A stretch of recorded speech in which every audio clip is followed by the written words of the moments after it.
안녕하세요. 예, 최정환입니다. 수학 공부 잘 되고 계시나요? 자, 요 앞 시간에 지금 우리가 3시간에 걸쳐서 2차 방정식을 한번 배워봤는데, 자, 마지막 시간에 했던 내용이 인수분해를 이용한 풀이였습니다. 그러면 이번 단어의 제목을 보시면은 2차 방정식의 중근이라는 것인데, 자, 뭐 이 내용도 인수분해를 이용한 풀이의 연장이기 때문에, 자, 한번 보도록 하시죠. 자, 첫 번째 2차 방정식의 중근이라고 할 때 이 중근이라는 것의 의미가 무엇이냐면은, 이 중근이라는 것은, 자, 일단 결론부터 얘기하자면, 자, 중복된 근이라는 얘기입니다. 중복된 근. 중복이란 말, 뭐 다 알고 계시지? 똑같은 값이 중복이 됐다, 이런 얘기입니다. 예를 한번 보도록 할게요. 예. 자, 예를 한번 보면은, 자, 지금 여기 나와 있는 예를, 자, 우리가 풀기 위해서 그냥 인수분해를 한번 해보려고 하니까 4라는 값이기 때문에, 자, 2로, 자, 일반적으로 인수분해를 할 수가 있겠지. 그러면 둘 다 마이너스 4가 돼야 되니까 둘 다 마이너스를 붙여서, 자, 인수분해 한식을 써보면, 자, x-2, 요거 마이너스 4x 되는 거, 자, 이해하시죠? 자, 그리고 x-2는, 자, 0이라는 꼴로 이렇게 인수분해가 됩니다. 그러면 지난번 시간에 배웠던 내용이, 자, 이 a 곱하기 b가 0이면 이게 0 또는 얘가 0이다라는 말로, 자, 우리가 결론을 짓는데, 자, 그럼 이 x-2가 0 또는, 자, x-2가 0 이렇게 했을 때 여기서도 2라는 근이 나오고 여기서도 2라는 근, 똑같은 근이 나오게 됩니다. 똑같은 근. 근데 굳이 뭐 같은 2라는 근을 우리가 다르다고 볼 필요는 없다는 얘기죠. 그래서 중복이 되었다라고 해서 이런 근을 무엇이라고 하냐면 우리가 2차 방정식의 중근이라고, 같은 근이 나왔을 때, 자, 우리를, 자, 중근이라고 합니다.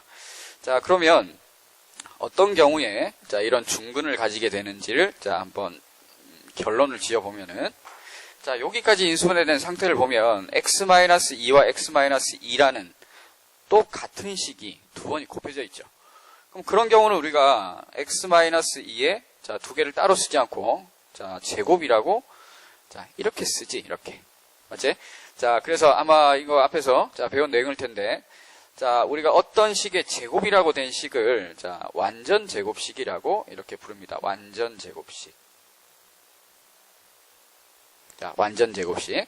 자, 그래서 2차 방정식이 중근을 갖는 경우는 완전 제곱식은 0의 꼴로 나타날 때.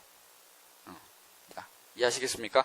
완전 제곱식이 0이라는 꼴로 나타날 때, 자, 그때 2차 방정식은 중근을 갖는다라고 기억을 해주시면 된다는 얘기예요.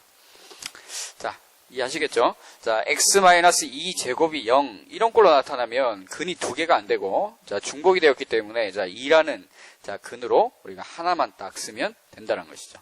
그러니까 원칙적으로 따지면은 두 개지만 중복이 되었기 때문에 하나라 우리가 생각을 하면 된다는 얘기입니다. 자, 중근의 의미를, 자, 이해하시겠죠?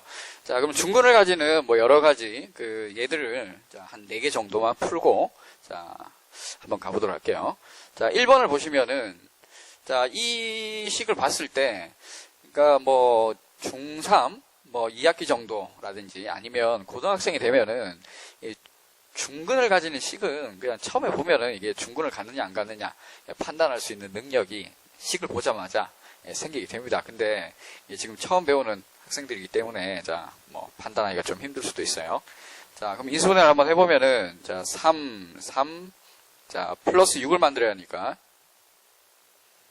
자, 어떻습니까?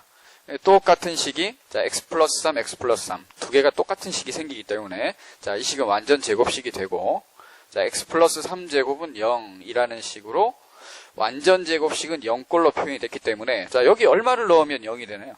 자, 당연히, 자, 얘가 0이 되는 것이, 자, 0이기 때문에, 자, x 값은 마이너스 3일 때가 됨을 알 수 있다는 얘기죠. 자, 이해하시겠죠? 자, 두 번째 문제를 한번 보도록 합시다.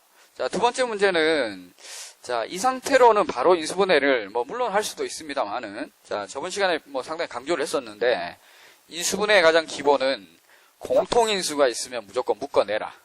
공통인수가 있으면 무조건 묶어내라는 것이었지. 자, 근데 여기 보니까 3, 24, 48. 자, 이런 값들은 자, 3이라는 공통인수를 가지기 때문에 자, 3으로 이렇게 묶어내게 되면 8x가 되고 그 다음에 16은 0의 꼴이 되는 것이지 이렇게. 자, 근데 이 식을 또 이제 인수분해를 하려고 보니까 자, 16이라는 숫자가 4, 4, 마이너스 8이니까 둘 다 마이너스 라는 식으로 이렇게 인수분해 되네요. 그러면 x-4, x-4 같은 식이 두 번 곱해지니까 자, 3배의 x-4 제곱은 0꼴이 되면서 x 값은 자, 얼마 넣으면 0 되나요? 4를 넣으면 0이 되죠. 자, 그래서 x는 자, 4라는 자, 또 무슨 근을 가집니까? 중근을 가짐을 알 수 있다는 얘기입니다. 이해하시겠죠? 자, 어쨌든 우리는 지금 자, 2차 방정식의 근, 자, 근 x 값을 어떻게 구할 것인가에 대해서 계속 공부를 하고 있어요. 이 3이라는 값은 근하고는 전혀 별개인 값이라고 보시면 됩니다. 이 3은 절대 근에 영향을 미치는 값이 아니에요. 자, 요 값이 0이면 되니까 자, 그 x가 4일 때 0이 되기 때문에 4가 근이다 라는 얘기예요. 자, 그 다음에 3번과 4번을 보면은 식이 조금 복잡하게 나와 있으니까 자, 우선 인수분해를 이용한 풀이의 첫 번째 단계가 우변에 있는 식을 좌변으로 다 넘겨서 0꼴을 만들어야 된다고 했어요. 자, 그러니까 자, 3 빼기 x제곱은 자, 우변을 일단 전개를 해보면 자, 12가 되고요. 자, 넘겼을 때 자, 마이너스 x제곱 플러스 마이너스네요. 자, 마이너스 6x 그 다음 마이너스 3 빼기 12가 되니까 9는 0의 꼴이 되네요. 이렇게. 그러면 마이너스니까 양변의 음수를 곱해버리면 x제곱 플러스 6x 플러스 9는 0이라는 자, 이런 식이 되어버립니다. 근데 이게 이 식이 1번과 같은 식이네요. 같은 식. 그래서 1번과 같은 방법으로 계산을 해보면은 똑같은 근, 중근 마이너스 3을 가지게 됨을 알 수가 있어요. 자, 4번 한번 봅시다. 4번. 4번 같은 경우는 자, 이 식을 다 전개를 해야 됩니다. 이쪽을. 그럼 여기는 x제곱이 되고 그 다음에 마이너스 5x 플러스 x 하니까 마이너스 4x가 되겠고 그 다음에 뭐 상수는 마이너스 5. 자, 마이너스 2x 마이너스 6. 자, 우변에 있는 식을 좌변으로. 자, x제곱 자, 플러스 2x가 되니까 마이너스 2x가 되고 그리고 플러스 6이 되니까 플러스 1은 0이 됩니다. 이렇게.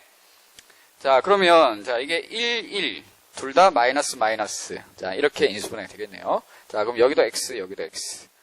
자, x-1, x-1. 똑같은 식이기 때문에 x-1의 제곱은 0. 따라서 자, x에 얼마를 넣으면 0이 됩니까? 자, 1이겠죠. 1. 자, 이렇게 되는 것이죠. 자, 이렇게 해서 자, 이 네 개의 지금 중근을 가지는 문제를 풀어봤는데 어쨌든 자, 중근을 가지는 문제들의 특징은 자, 여기도 보시죠. 자, 보이듯이 자, 이쪽이 자, 완전 제곱식은 0꼴. 그때 이런 중근을 가지고 완전 제곱식은 0꼴. 일대 중근을 가지고 자, 1번은 뭐 3번까지 좀 중복이 됐고 자, 여기도 마찬가지지. 정리를 해보니까 완전 제곱식은 0꼴이 됐을 때 중근을 가짐을 알 수 있다는 얘기입니다.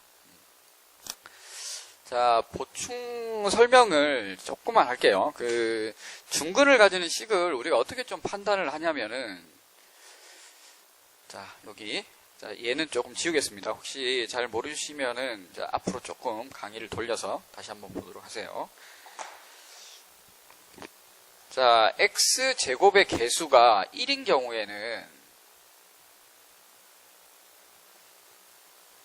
자, x제곱의 개수가 1인 경우에 그 중근을 가지는 식들이 자, 몇 가지가 있는데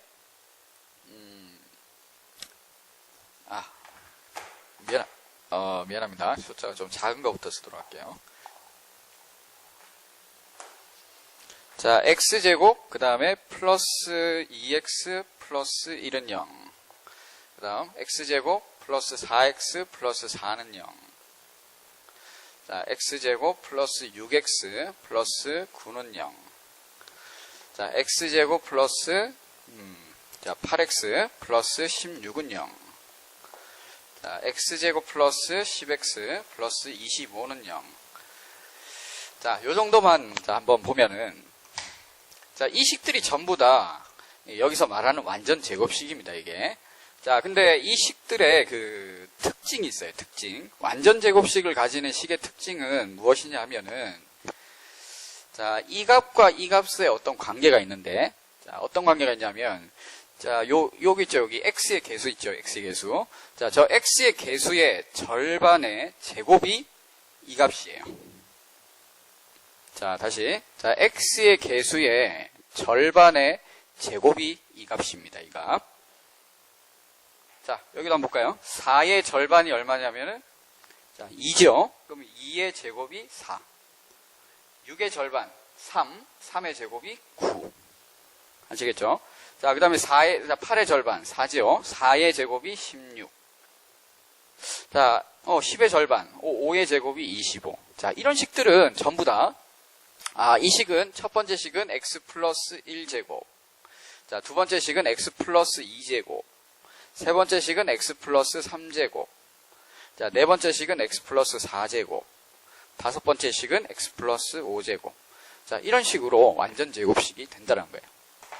자, 아까 서두에 말했는데 어떤 경우라고 했습니까? 이 x제곱의 개수가, 자, 1인 경우에는 완전 제곱식이 되는 규칙이 존재를 한다는 얘기예요. 자, 절반의 제곱이, 자, 이 값이 될 때는 이 완전 제곱식이 됨을 알 수가 있다는 것입니다. 그러면, 자, 하나만 더 예를 들어보면, 자, x제곱 플러스 12x 플러스, 자, 이 네모에 얼마가 들어가야 이 식이 완전 제곱식이 되겠습니까? 자, 아까 규칙대로 절반의 제곱이 들어가면 되니까 이 12의 절반인, 자, 6의 제곱이 들어가면 되니까 여기는 36이 되면 이 식은 완전 제곱식이 되고, 그리고 무슨 근을 가진다? 중근을 가진다라고 말을 할 수가 있다는 얘기입니다. 자, 어떻습니까? 이해가 되시나요? 그러면 반대로 하나만 더 하고, 자, 이번 시간은 좀 마무리를 할 텐데요. 자, 이번에는 만약에 여기가 네모라면, 자, 여기가 네모고, 이쪽이 만약에 49가 된다면, 자, 그러면 이게 중근을 가지기 위한 이 네모에 들어갈 숫자는 무엇이냐라고 했을 때, 자, 얼마라고 할 수 있겠습니까? 자, 절반의 제곱이 이 숫자이기 때문에, 자, 얘는 얼마의 제곱이지? 자, 7의 제곱이단 말이에요, 7의 제곱. 그러면은 여기에 들어갈 숫자는 7의 거꾸로 2배가 되는 것이겠지. 자, 다시 절반의 제곱이 왔으니까, 자, 절반의 제곱 6의 제곱이니까, 자, 거꾸로 얘가 7의 제곱이기 때문에 여기는 7의 2배가 와야 된다는 얘기예요. 그러니까 이 자리에 올 수 있는 것은 14가 오면 된다라는 겁니다. 14.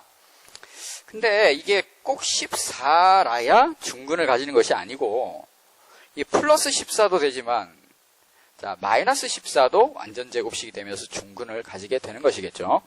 자, 왜냐면, 자, 여기가 플러스든 마이너스든, 자, 플러스인 경우는 x 플러스 7제곱이라는 식이 되겠고, 자, 마이너스인 경우는 x 마이너스 7제곱이라는 식이 되기 때문에, 자, 여기서는 마이너스 7이라는 중근, 여기서는 7이라는 중근을 가지게 되는 것입니다.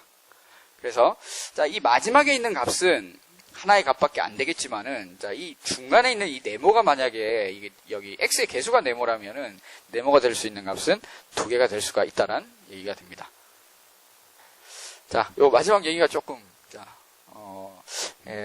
조금 이해가 되기가 조금 어려웠을 수도 있을 것 같은데, 자, 이거는, 자, 제가 그 2차 방정식의 근을 구하기, 이론이 다 끝나고 나면은 문제를 좀 여러 가지 문제를 풀면서, 자, 처음에 이제 얘기했던 내용 부분을, 자, 조금 더 부연 설명을 하도록, 자, 할게요. 자, 그러면, 자, 오늘, 자, 조금, 자, 중근이란 말의 의미. 자, 2차 방정식의 중근은 중복된 근이라는 것이고, 그 중복된 중근을 가지기 위해서는 완전 제곱식은 0꼴이 돼야 된다라는 것. 자, 이게, 자, 이 단어의 핵심이 되겠어요. 자, 반드시 복습 잘 하시고, 자, 그리고 다음 강의로 넘어가도록 할게요. 자, 이만 여기서 마치겠습니다.